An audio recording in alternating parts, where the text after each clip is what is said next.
Friends, మీకు ఈ video నచ్చితే లైక్ చేయండి, సబ్స్క్రైబ్ చేయండి.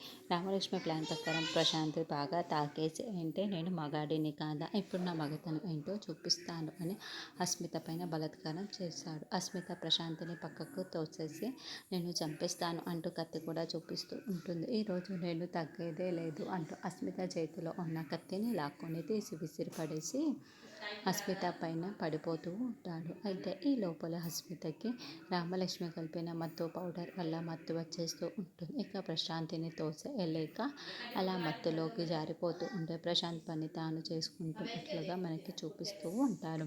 అలా అస్మిత ప్రశాంతుల శోభనం పూర్తయిపోయినట్లు మనకు చూపిస్తూ ఉంటారు.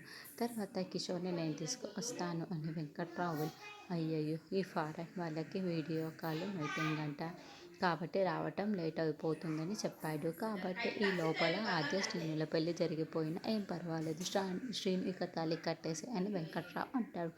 పంతులు గారు డైరెక్ట్ తాళి కట్టించేసేయండి అని శౌర్య రామలక్ష్మి కూడా చెబుతారు.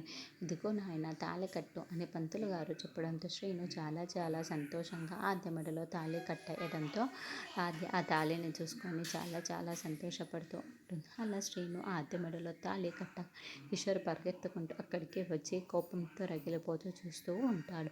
ఆద్య ఏం చేస్తున్నావు ఆద్య, నువ్వు శ్రీనుతో తాళి కట్టించుకోవడం ఏంటి అని కిషోర్ నిలదీస్తూ ఉండటంతో ఆద్యకి ఏమీ అర్థం కాక ఏమంటున్నారు డాడీ అని అడుగుతూ ఉంటుంది. లేదు, నేను ఈ పెళ్ళికి ఒప్పుకోను, నీ మెడలో ఈ తాళి ఉండడానికి వీల్లేదు అని కిషోర్ ఆద్య మెడలో ఉన్న తాళిని లాగేస్తూ ఉంటే డాడ్ వద్దు డాడ్ వద్దు డాడ్ ఆద్య తాళిని పట్టుకొని లాగుతూ ఉంటుంది. శ్రీను భాగవతాన్ని కిషోర్ బయట